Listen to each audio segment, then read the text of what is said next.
Cousin, and I'm here to show you an easy demonstration using a project from our create.cousin.com site. And right here I have a piece that is on the site right now, and you can download the directions for how to make this, and as well as the shopping list of what products you need. But the idea is to go from a project like this and make it your own by finding the beads and chains that you like in the store. This is a really popular necklace style right now, and I'm sure you've seen this in department stores and jewelry boutiques. It's something you can recreate yourself easily, and this is on our project site right now, so you could actually download the instructions and print them out for yourself. But just to show you, something like this might be intimidating at first because it looks like it's a lot of work, it's a lot of pieces and a lot of layering. But the thing is to break it down one necklace at a time and see that each section is actually very simple, and you're just building the design up. So here you can see easily how this goes from just a chain to a pendant, a chain to a pendant, beaded links to a pendant, and once again chain to a pendant. So connecting all these gives you that really nice textured look. Here you can see this is the project in progress, and what we've done is developed 4 separate strands using our pendants, and here, since this has so many little charms on it, we actually divided up one of the charms and brought it into its own pendant piece. So just for quick reference, you can see this is the project that we're going for, and so we created the most intense piece, which is the beaded links right here, and we did actually create the beaded links ourselves, and that's a technique you can easily learn if you check out our learning center in the basic techniques section. This is how to form a simple loop, and that's how you create the beaded links. And to that we just connected a simple silver chain. For this pendant piece, this was already attached, so all we had to do was just go ahead and run the ball chain through.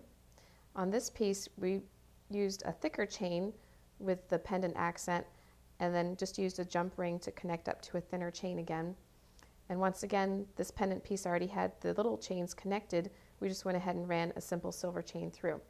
And I wanted you to see it at this point so you really get the idea that it's just creating 4 simple necklaces. There's really very little, there's not a complex technique involved here. We're just opening rings and creating simple loops. And as you determine now how long you want your necklace to be, if you look up here, you can see we left these unfinished at this point. So here's where you get to play and figure out, well, how long do I want this to drape? Typically you would want something probably about 18 to 20 inches for a design like this, so that it falls probably, center chest. So you see the 4 pieces sitting all together here. And now's when I determine how closely I want to follow the sample design that I have. So I'm looking at this, and I see that it's doing a graduated fall here. So first I determine the length that I want my main necklace piece to be. If I want it to be about 18 inches, that's a standard necklace length. So this could be the first one, and I might want to cut it off and go ahead and do my finishing clasps around here. And I'm just going to pull this and kind of play and figure out about the length that I think I want them to fall at. So this is going to look a little busy. Just relax. It'll all come together in the end. You have to think this is the type of style that's really popular right now, is kind of this clustered effect. And what I'm going to do with these pendants and chains is just forming a graduated line. So this is approximate. I'm going to pull it up so you can see maybe a little more clearly. Kind of approximately the way I'd like these to fall. And it's going to look a little different when it's going around your neck or going around a real form.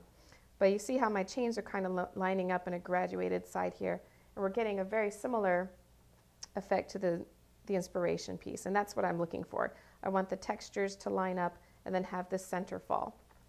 So really, it's not very complicated. You go from the simple necklaces, you build them up, and then determine the length that you want to end at, and here's where you'll either bring these together with jump rings and then to a final clasp in the end. Here's the back of the necklace from our inspiration piece that you can find on the gallery. And you can see here we used a jump ring to finish to a nice simple toggle clasp in the back. And all you need for that are just some needle nose pliers to open and close the jump ring. So here we go from this piece to our own design, where you can see we've already determined our necklace length so that we got a nice graduated fall going on.